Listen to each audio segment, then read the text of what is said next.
Welcome to a special edition of The Adventurer. I'm your host, Jim Clash. Today I'm going to go out there on the Indianapolis Motor Speedway and drive a real IndyCar for the first time. I'm quite excited. I think you guys will be too. Stay tuned.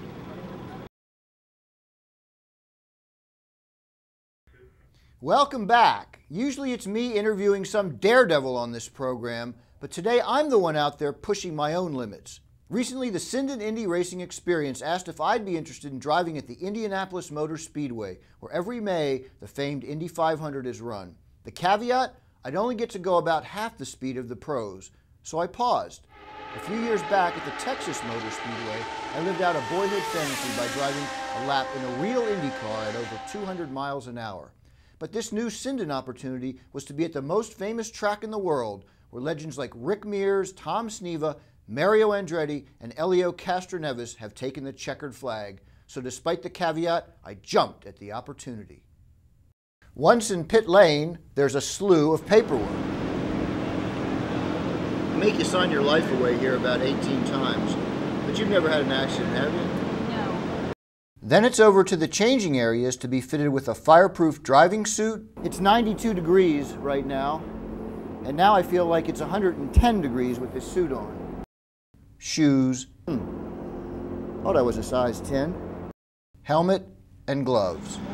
One thing you want to be careful of with the helmets is that it's small enough so it doesn't vibrate, because once you get out there on the track, if the helmet's too big, the air will move it around and you won't be able to see. So it's very careful, very good to get a tight-fitting helmet, even to the point where it might be a little uncomfortable.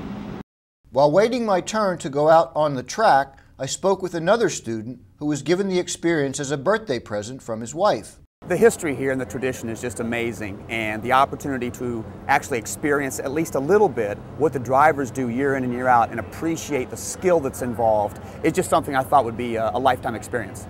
Then I interviewed Jeff Sinden, co-owner of the school, and even convinced him to be my on-track instructor. My advice is, keep a safe distance behind the lead car. About how many car lengths? 3 to 4 car lengths behind, just Okay. in case something would happen to the lead car, you could avoid it. Right. You don't have to be too far behind, and then just follow his line, and then they'll keep picking up speed as you feel comfortable. You can kind of tell by watching them in the mirrors if somebody lags too far back. You don't want to get too far of a distance, because then they don't tend to want to run the apex or what have you.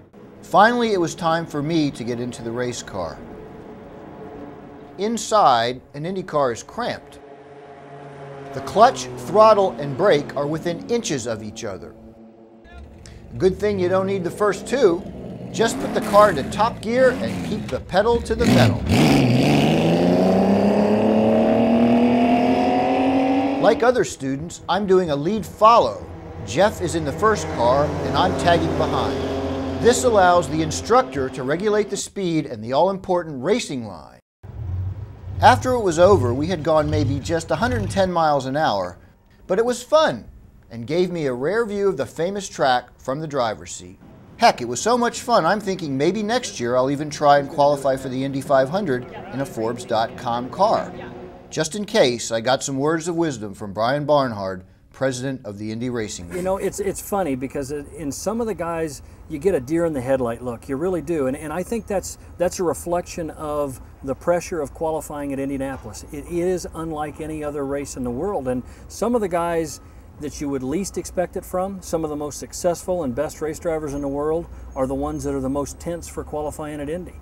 And that's all I'm really trying to do. They know those procedures, but I've always kind of felt an obligation to try and get them to relax a little bit. So you're calming them down, that's part of it. To see a familiar face and just try and get them to relax and breathe a little bit and go out there and put on a good show for the fans. So Brian, what advice do you have for me?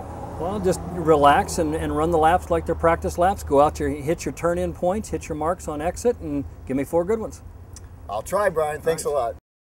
Of course, I couldn't leave without doing the traditional thing. After you've won a race, you bend down and you kiss the bricks. Now, these bricks are part of the original track that was built in 1909. I didn't win any races today. I won a race with myself, so I'm going to kiss the bricks anyway.